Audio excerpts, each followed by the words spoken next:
padas itu namanya itu. Oh, ini yang namanya cabai seguduk.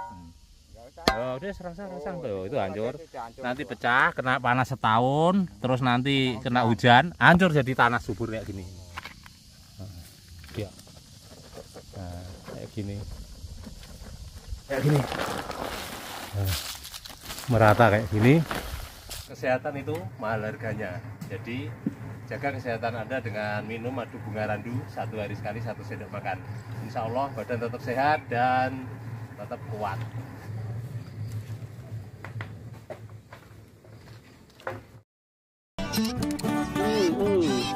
Yuk, satu kayaknya masih lemas. Mantap. Usia kita tidak muda terus, tenaga kita tidak kuat terus. Mari kita tanam bibit buah-buahan mulai dari sekarang untuk pensiunan kita nanti di hari tua. Ayo kita majukan pertanian Indonesia.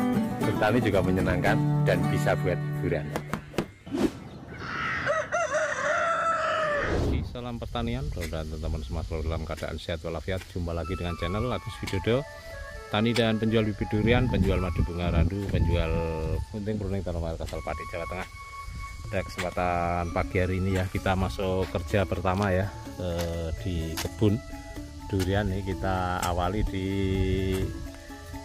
sana cadas geluduk teman-teman. Jadi yang di rumah sana itu pindah-pindah pot ke planter bag. Pertama-tama saya ucapkan minal aidin wal faizin, mohon maaf lahir dan batin apabila selama ini dalam membuat konten ataupun dari pembicaraan saya tutur kata yang kurang berkenan, saya mohon maaf lahir dan batin. Ya, ini ya tanaman ini kita mau buatkan ring ya seperti ini teman-teman. Buatkan ring penyiraman seperti ini. Tanah-tanah cadasnya yang situ kita mulai kecelok, mulai kita gembur lagi, kita gemburkan mumpung masih ada hujan ya teman-teman, seperti ini. Jadi kalau tidak ada hujan, penggemburannya ini sangat keras sekali ya. Ini kita kecelok, kita gemburkan. Nah, ini kita buatkan ring supaya nanti saat kemarau kita melakukan penyiraman, airnya tidak melebar keluar dan kebutuhan air durian kita tercukupi. Karena apa?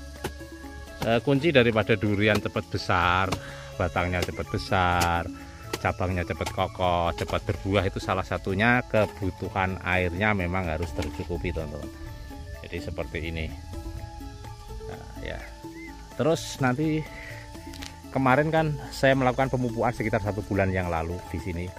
Pemupukan dengan pakai NPK 1616 itu ada yang di komentar itu, kenapa rumputnya tidak bersihkan dulu, padahal waktu itu rumput baru saja kita bersihkan sekitar 1 bulanan teman-teman, tapi rumput sudah banyak lagi. Jadi kalau ini nanti sudah kelar semua, pas yang sudah habis dibersihkan ini nanti kita pupuk dengan NPK 1616 sekalian, karena ini sudah masuk kemarau. Kemarin 1 tahun harusnya masuk pupuk kandang, ini nanti kita masukkan pupuk kandangnya di usia 1 tahun lebih sedikit, karena ini di bulan 4 ya, 1 tahunnya di bulan Januari teman-teman. Jadi nanti kita masukkan sekalian pupuk kandang sama NPK 1616. Jadi NPK 1616 kita berikan bisa 1 bulan sekali, bisa 2 bulan sekali, 3 bulan sekali juga bisa kalau sudah usia di atas 1 tahun seperti ini teman-teman. Cuma takarannya memang berbeda-beda. Kalau kita pemberian 1 bulan sekali ya kita sekitar 4 sampai 5 sendok makan.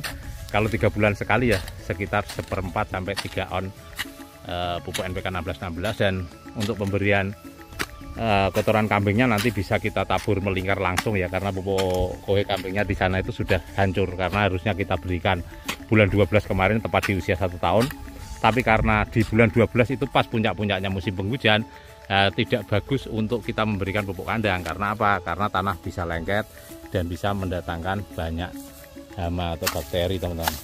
Ini yang jauh-jauh kita seperti biasa ya. Nah, seperti ini caranya. Ini walaupun kelihatannya mudah, itu kalau tidak disimak benar-benar juga kadang-kadang walaupun saya sudah sering-sering upload video seperti ini, tetap banyak saja yang salah teman-teman. Jadi yang sekitar luar, yang di luar Sung Jaun kiranya akar-akar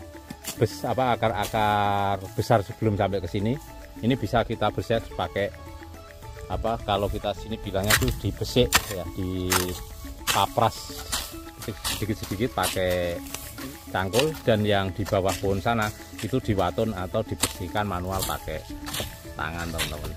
Ini Ya ini harus lebar. Jadi ring penyiraman itu harus di luar patokannya ya, di luar ujung daun. Kalau sejajar nanti akan kekejar. Kalau sejajar dengan ujung daun sih sudah bagus, sudah lebar. Tapi nantinya akan terkejar teman, terkejar dengan pertumbuhan ini cabang dan rantingnya. Nanti setelah kita pupuk biasanya langsung menjulur, dia langsung berkembang lagi, tunas lagi. Sekali tunas itu bisa 25 cm lebih, bahkan sampai 50 cm kalau duri hitam seperti ini. Jadi harus di luar ujung daun biar tidak 2 kali kerja. Jadi biasanya pelebaran tempat penyiraman atau penggemburan itu kenapa kita lakukan setiap 3-4 bulan sekali, karena kalau kita perawatannya benar itu setiap 3-4 bulan sekali itu mulai dari trubus tunas seperti ini ya sampai menjadi daun tua, ini nanti menjulur sampai daun tua itu membutuhkan waktu sekitar 3-4 bulan. Jadi setiap 4 bulan itu kita lebarkan, itu berarti 1 tahun kita pelebaran 3 kali, yaitu masuk musim penghujan, pertengahan musim kemarau, dan masuk musim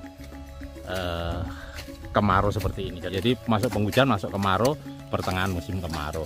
Jadi saking mepet-mepetnya penggemburan itu dilakukan itu 2 kali dalam setahun, masuk penghujan, masuk kemarau, itu saking mepet-mepetnya.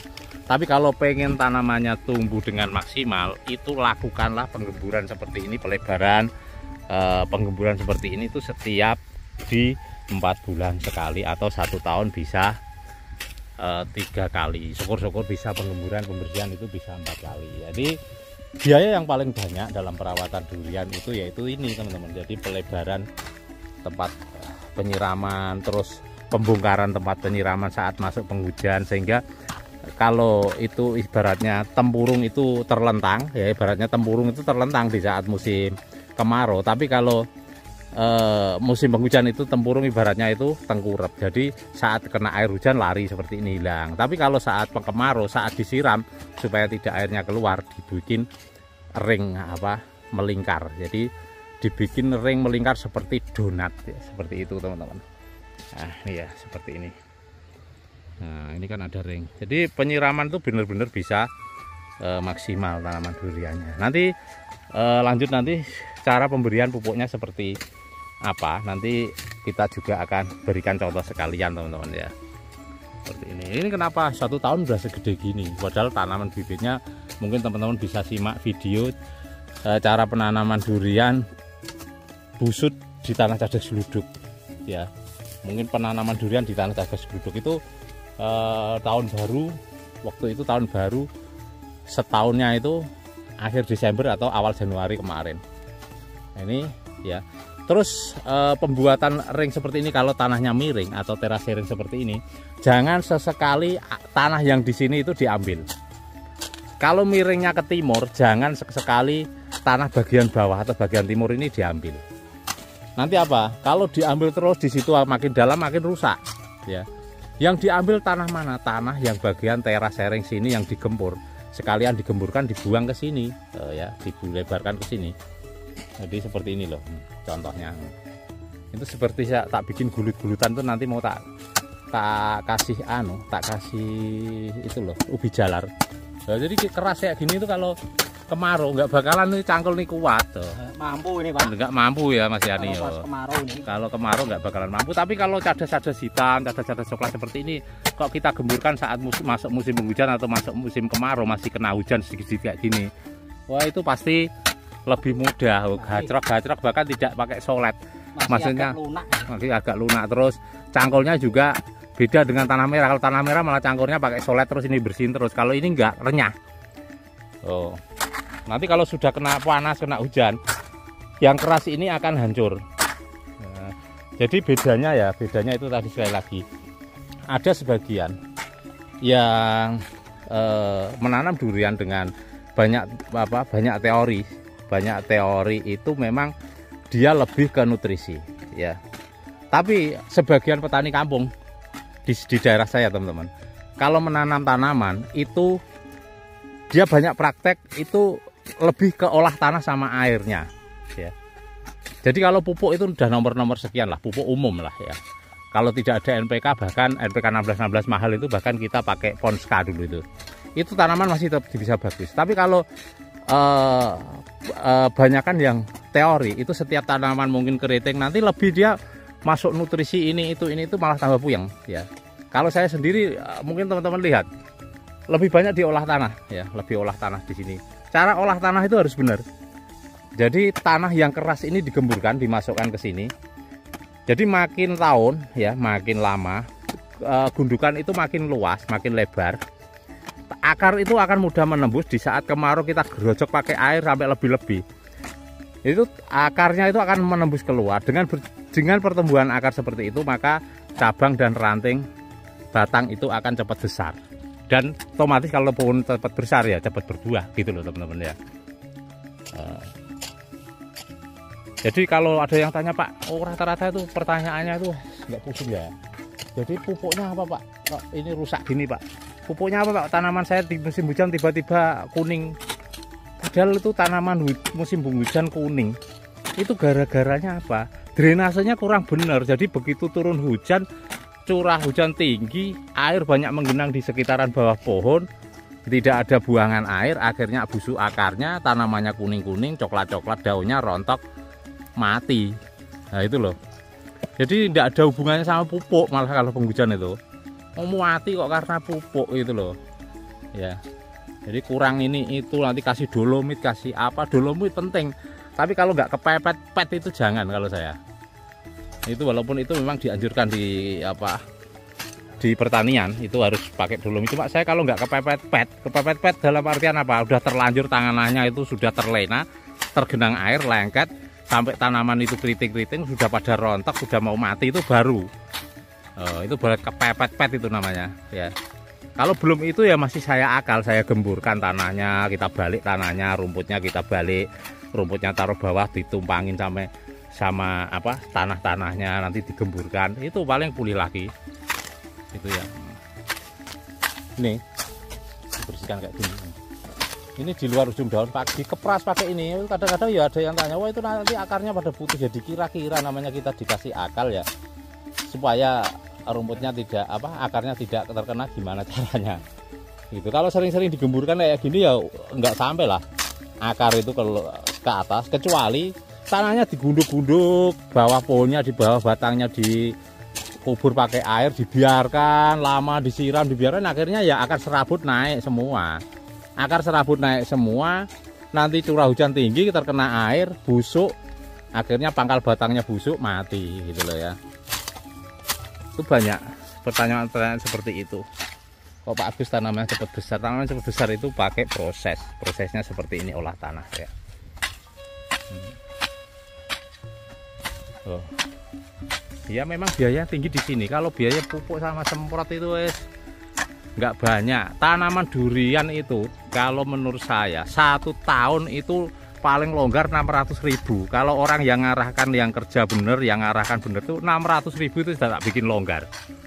Sudah tak bikin longgar, tanamannya udah subur-subur. Nanti saya kasih rincian, lain waktu saya tak buatkan rincian. Jadi kita juga nanti ngitung juga sebenarnya bisa, cuma butuh waktu itu loh, kadang males. Tapi kalau mungkin teman-teman butuh data, nanti tak kasih hitungannya kayak apa, tanaman itu setahun butuh berapa tahun tanaman itu kalau dirawat dengan baik itu bisa pulih modal. Itu rata-rata di 5 tahun teman-teman. 4 tahun itu udah panen, udah kembali 50%. 5 tahun itu 150%. Jadi 5 tahun itu sudah ada keuntungan 50%. Di 6 tahunnya itu sudah tinggal potong 1 tahun 600.000. Nanti tinggal buahnya berapa gitu ya. Oh gitu ya. Ini video seperti ini saya udah bikin berkali-kali, cuma kadang-kadang teman-teman itu yang kurang paham. Nyepele itu dalam artian nyepele itu kadang-kadang tanah itu nggak pernah tersentuh cangkul, gerumbul rumputnya sampai tinggi. Kalau ini tumbuh lagi, dibabat, digesek nanti juga percuma, itu tumbuh lagi ya. Iya, motor juga kayak gitu. Motor itu enggak nanti dicuci ya dipakai kotor lagi. Tapi beda, kotoran yang baru dengan kotoran yang bertahun-tahun tidak dibersihkan itu beda. Seperti ini juga ya, rumput yang bertahun-tahun tidak dibersihkan dengan rumput yang 4 bulan sekali dibersihkan itu beda. Kalau rumput yang bertahun-tahun tidak dibersihkan itu akarnya udah kemana-mana, ganggu perkembangan akar. Jika kita berikan pupuk juga dia nyerap nutrisi. Kalau ini rumput itu kalau sering kita bersihkan, perakaran itu nggak sampai kemana-mana. Jadi perakaran itu akan terhenti, nanti tumbuh lagi, nanti sama. Nanti tanaman juga akan bisa bagus, gitu ya. Ini penjelasan ya, kalau dihitung-hitung ya dikait-kaitkan itu masuk akal apa enggak gitu aja loh. Kalau saya suruh jelasin ilmiah ya kurang. Iya. Ini pekerja kita tuh tahu kalau ngebersihin di bawah pohon, kenapa kok kita ngalahin pakai tangan? Karena di situ tuh ada akar besar. Sekali cerok cangkulnya kena akar besar putus.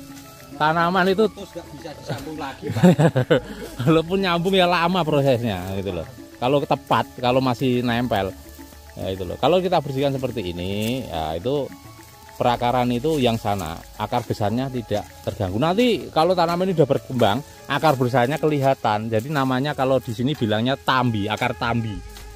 Akarnya kelihatan itu apakah mudah roboh? Enggak. Kalau akar tambinya sudah makin kelihatan itu makin kokoh tanaman itu. Ya, nanti kita lanjut ke pemberian pupuk kandang sama pupuk NPK-nya seperti apa. Setelah kita bersihkan nanti kita kasih contoh satu biar tidak usah nunggu sampai kelar videonya, ini bisa langsung saya upload. Mumpung ini momennya memang pas kalau mau masuk kemarau ya. Ini harus ada proses ini salah satu proses supaya duriannya cepat besar kayak ini. Itu dicolek-colek pakai pisau juga bisa, pakai terserah lah. Pakai apa? Ini semua akar semua. Ini akar. Tapi kalau ini terputus sedikit-sedikit akar serabut kayak gini itu enggak masalah. Begitu ditewabur pupuk nanti dia wes ibaratnya kasih makan itu langsung nyerap. Itu dibersihkan. Nah, rumputnya nanti ditaruh sini, nanti di rumputnya ditumpuk pakai tanah dari sana. Yang tanah sini jangan diambil. Tanah sini diambil ya nanti sampai miring jomplang nanti. Roboh. Nih, ya, prosesnya seperti ini. Jadi rumput sudah kita bersihkan, kita tarik keluar ya teman-teman. Di luar ini kurang metu gitu. Nah, kita tarik keluar seperti ini ya, dibersihkan, tarik keluar seperti ini sampai sak jabane Kang. Kurang metu sithik Kang. Sak jabane pupus iki lho, iki berarti nek kene. Nah, ya, sip.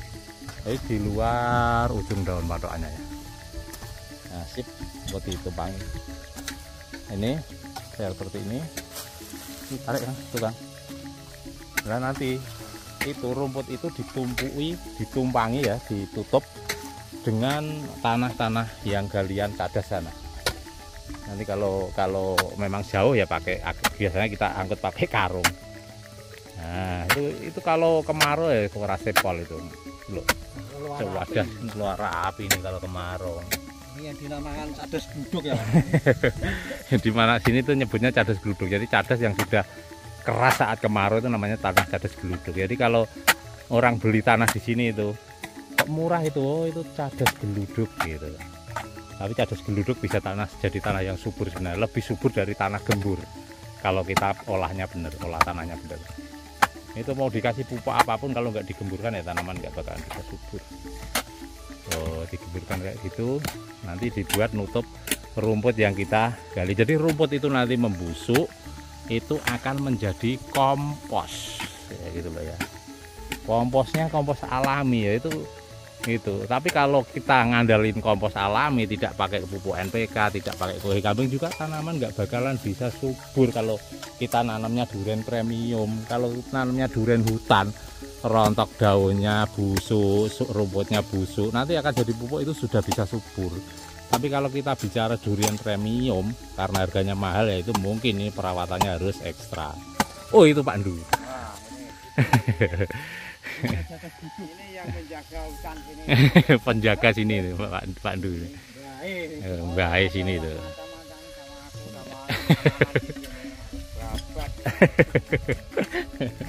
Gini ya. Perawatannya udah susah ya, Bay. Wis aman itu ada Pak Ndu di sini.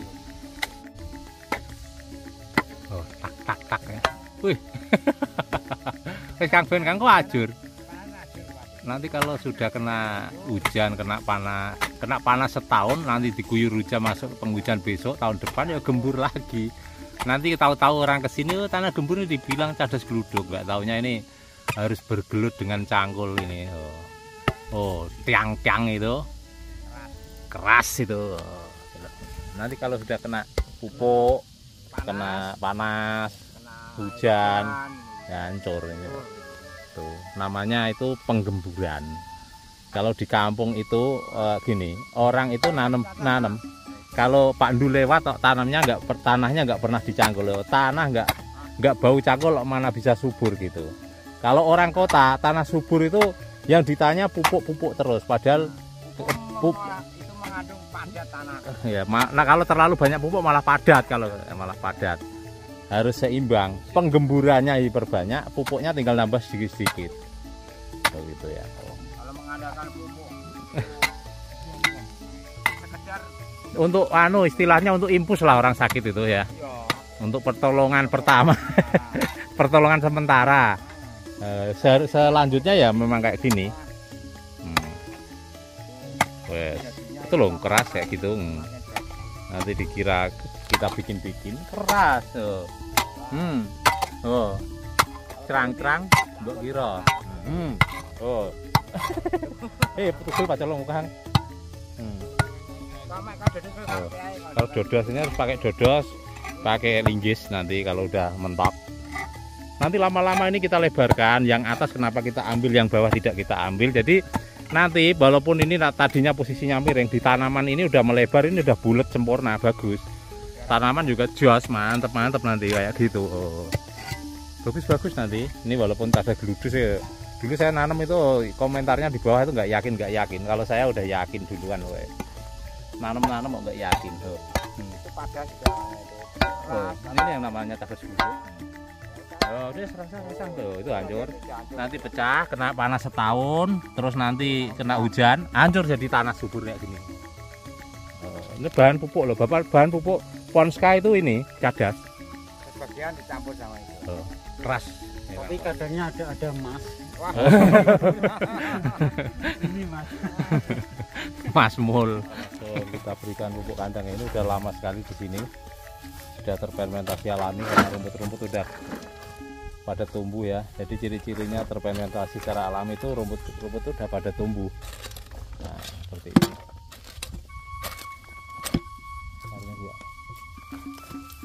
Bagian udah hancur. Kalau toh ada uretnya itu nanti uret itu kalau di permukaan tanah itu masih aman teman-teman. Jadi enggak beda dengan pupuk kandang, kalau dikubur di dalam tanah nanti uretnya di dalam itu memang bisa mengganggu tanaman. Nah ini karena ini ringnya di luar ujung daun, ini kita tembir ya di tepi kayak gitu. Nah, ini pupuk kandangnya. Jadi biasanya saya taruh di karung selama satu musim kemarau, nanti masuk penghujan kita tebar. Karena ini pemberiannya udah masuk kemarau aja, ditaruh di tepi kayak gini, agak di donatnya di piringannya bagian atas ini. Nah, ini nanti kalau kita siram airnya merembes ke sini, nanti akarnya akan mengejar, tambah satu kaleng lagi. Jadi satu pun kita kasih 2 kaleng ya, 2 kaleng itu pupuk yang sudah hancur.